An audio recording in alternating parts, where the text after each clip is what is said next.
Moi, j'avais 3 choses que j'aurais aimé faire. Philologie des langues anciennes, donc grec et latin. Et j'aimais l'histoire de l'art aussi beaucoup. Puis la 3e chose, c'était la biologie. Pour finir, j'ai choisi biologie parce que j'ai pensé que j'aurais eu moins de peine à me rendre indépendante économiquement. D'être indépendante, ça c'était clair, je voulais. Moi, je pousse pour que ma fille et toutes les filles soient indépendantes. Alors, pour pouvoir choisir, il faut s'éduquer, il faut aller à l'école, il faut après se qualifier. La liberté, il faut l'acheter. Et puis, on l'achète en investissant sur soi-même.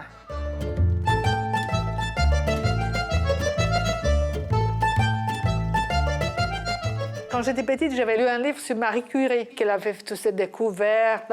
C'est une inspiration. Il faut les modèles, il faut les role models. Et il y en a beaucoup, mais ils sont cachés.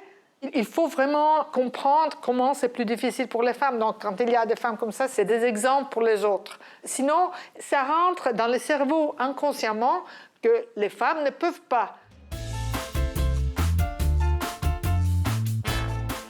Si on dit aux filles, non, ça, c'est pas pour toi, dès qu'elles ont 2 ans, 3 ans, 4 ans, disons, on formate, on éduque qu'il y a des choses pour les filles et des choses pour les garçons. C'est complètement faux. Si tu es bon en maths ou physique et c'est ta passion, ça t'intéresse, il ne faut absolument pas penser que non, parce que je suis une femme, ça ne va pas aller. Il faut continuer, il faut avoir foi en soi-même et ne pas se décourager. Donc il faut y croire, il faut avoir des buts, des objectifs à atteindre, parce que c'est un bachelor, un doctorat, et puis une fois atteint un objectif, bon, on se pose les prochains objectifs.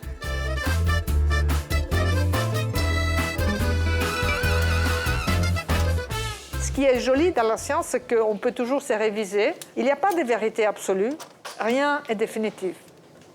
Il faut développer la capacité critique, avoir des idées, faire des observations, et puis avoir la fantaisie, et se poser les bonnes questions. Et puis on les teste, on s'enflamme, hein, et ça c'est ce qui est intéressant, disons, c'est amusant. La première protéine que j'ai découverte s'appelle cingolina. Et près de Padova, il y a une route qui s'appelle Strada Cingolina.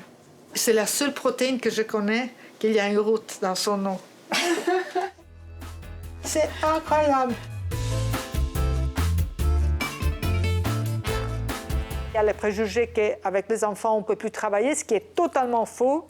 Au contraire, tu es plus heureux avec les enfants.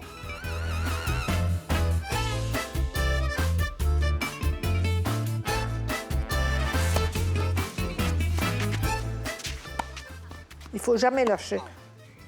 Je suis très fière de ma ténacité, parce que je pense que la ténacité, c'est la qualité numéro 1 pour le succès de n'importe quel type de travail. Ce n'est pas seulement la science, c'est tout. Il faut insister, il faut avoir confiance en soi, il faut foncer, il faut travailler dur, et puis les résultats vont venir.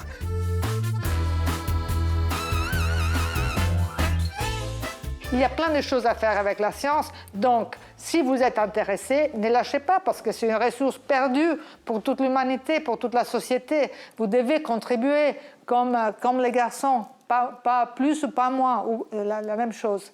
Donc allez-y, tenace, forte, et croyez en vous, et vous arriverez à avoir plein de succès, plein de satisfaction surtout.